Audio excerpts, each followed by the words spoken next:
What's it like living in Mexico's Caribbean? Today we're going to talk about a couple places that I've been to. I want to share my personal experience living in these places so that you can make an appropriate decision as to whether to visit them or not. We're going to take a look at Cancun, Isla Mujeres, Tulum, and Bacalar. All right, let's get started with Isla Mujeres. I really like the beaches on Isla Mujeres, especially the beach that's in the north. It's beautiful. The water is crystal clear. It's gonna be amazing. You know, if you're looking for the tropical beach experience, then Isla Mujeres is definitely great. The good thing about going there, it's just a short ferry ride from Cancun ferry station, and the ticket is about $25.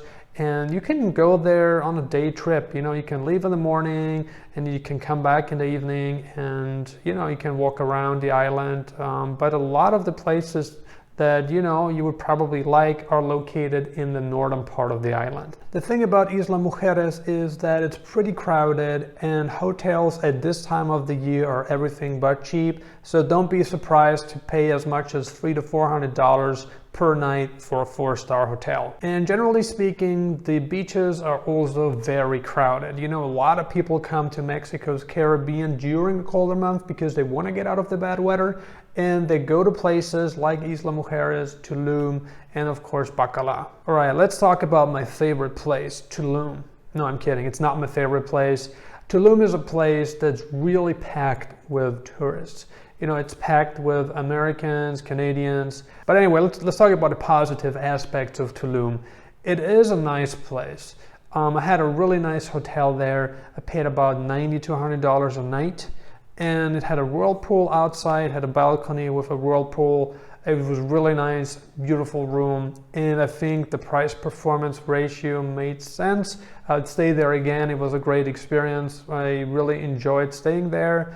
And I want to say that Tulum is beautiful. You have a lot going on there. You have Mayan temples, you have beautiful beaches. But here comes the bad part. The problem I have with Tulum is, again, that it's so overcrowded that even if you find a nice beach, you're going to have a bunch of people right next to you, and there's just no privacy there. The beaches are beautiful. The water is warm. And of course, that's why most people go there at this time of the year. You know, November through March is the time when most people go to Mexico's Caribbean. But if you don't mind the people, and if you can put up with the overcrowdedness that comes with living in Tulum, then why not? You're probably gonna have a great time. And maybe that's even what you're looking for. Maybe you are looking for hanging out with a bunch of people, partying, and you're very social, you know, you wanna have that kind of experience, then Tulum is for you. If you're a very private person, if you are very quiet, and you prefer empty beaches, then Tulum is definitely not for you. There are some not so crowded beaches in Tulum, but they are, you know, a little bit up north. You can get there either by bicycle or you can rent a car. There's a couple ways. For real, my favorite place out of all the places I've visited in Mexico is Bacalar. Bacalar is a lake town. I'm not even going to call it the city because it's tiny. It's a lake town located in southern Mexico. It's just a 30-minute drive from the Belizean border, so it's still in Mexico. It's not in Belize. And if you want to fly there, you can take a flight to Chetumal, and then from Chetumal you just take a taxi. It's probably like 20 to 30-minute ride to get to Bacalar. Bacalar is beautiful. So it is a lake. It's not a salt lake. It's a lake that's known as the Lake with the 7 Colors. It's a great place to relax. You're going to have a great time on the lagoon. It's the most beautiful lake that I've personally seen in my lifetime. And it wasn't too crowded for me. I think it does take a bit more effort to go to Bacalar than it does to go to Tulum, even though there are flights, of course. But yeah, it's kind of crowded, but it's not as crowded as Tulum. So I kind of appreciated that. And I went on a boat tour, and they drove us around the lake, and they stopped, you know, we could go inside swimming, you know, where the water was only like a meter deep, and it was just a phenomenal experience. You know, I really enjoyed it. If you're wondering how you can get from Cancun to Bacalar, well, let me tell you how I did it. I rented a car and had a pretty good deal.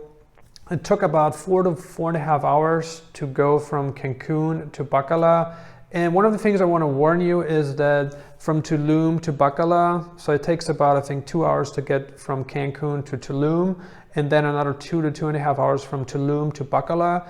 And there's no internet at times on the way from Tulum to Bacalar.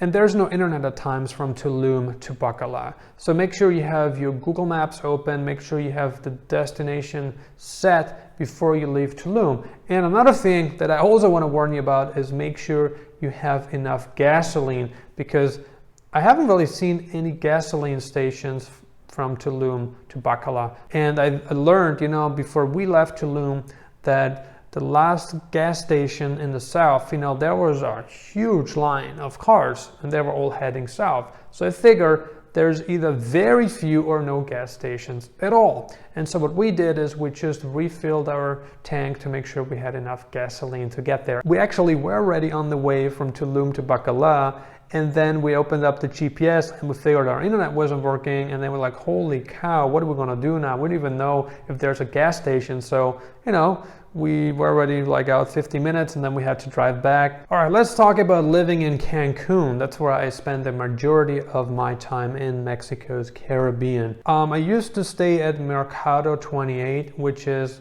in the center of Cancun. And the good thing about Mercado 28 is, it's a small circle, and inside the small circle, you have a market. You can buy a lot of local goods, and you also have food courts there. So if you want to have the outdoor dining experience, then I can highly recommend this place to you. And the food there is generally good.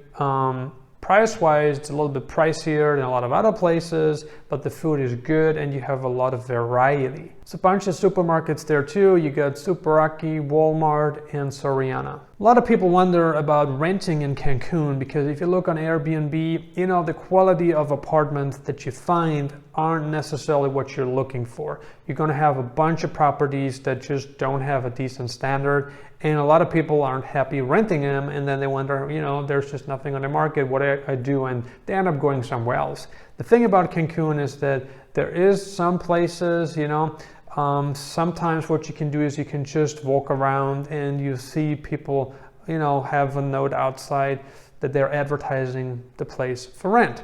And that's what you can do to find places. You can give them a call, can negotiate, make sure you pay as little deposit as possible. But I've had 2 places in Cancun so far. I really like this place. It's new, it's modern, I like it. It feels good, it feels very homey. But a place like this is very difficult to find in Cancun unless you're willing to pay, $1,500 to $2,500 a month. The last thing I wanted to talk with you about in this video is, of course, the visa situation. A lot of people have been wondering, is it still possible to get the normal tourist visa for 180 days? My answer to this question is yes. When I first arrived, I was given 180 days, not many questions asked. They just asked me, how long are you staying? And I said 2 months. And then she just wrote down 180. So that was the maximum. That was perfect for me. Then what I did was I flew to Las Vegas. I met a couple friends there, played some poker, had a great time, spent a couple days in Vegas, and then I flew back. When I came back, they also, again, gave me 180 days. They asked the same question, how long are you staying? I said again, 2 months, I believe. No problems, no weird looks, no additional questions, nothing. I'm really surprised that a lot of people don't get 180 days. So I wonder whether that's because of the immigration official that they choose, or whether that's because of how they answer the question, or their history. And no doubt their history has a lot to do with it, because they now see how long you have stayed in the country before, how many times you've been here. So many people get 180 days and many people don't get 180 days. If you want to get residency in Mexico, you can get temporary residency by proving savings of roughly $35,000, in monthly account balance. So they want to see your account balance from the past 12 months. You need to have at least 35,000 bucks. You can't have any less than that. If you have more than that, it's going to be better. It's for 1 year initially, can be extended. And the good thing about residency in Mexico is that they're not going to tell you, oh, you just stay in our country for 183 days a year, you need to pay your taxes here.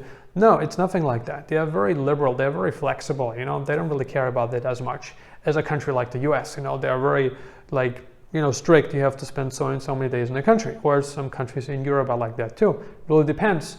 But if you want to get permanent residency, you need to have savings of, I think, $125,000, $130,000 a month every single month for the past 12 months. Need to prove that again through bank statements, through some kind of assets you have, and then you could get permanent residency. What do you think about living in Mexico's Caribbean? Are you currently in Mexico? Do you want to come to Mexico? Let us know. Leave a comment below. Consider subscribing if you haven't already. I'm uploading new videos on digital nomad locations, travel updates, visas, crypto advice, and business advice several times a week right now. I highly recommend that you grab a free copy of my ebook Nomad Elite, the Insider's Guide to Retaining a Life of Freedom. All you need to do is click on the link below the video. And if you got some more time left, check out these videos. Thank you for watching.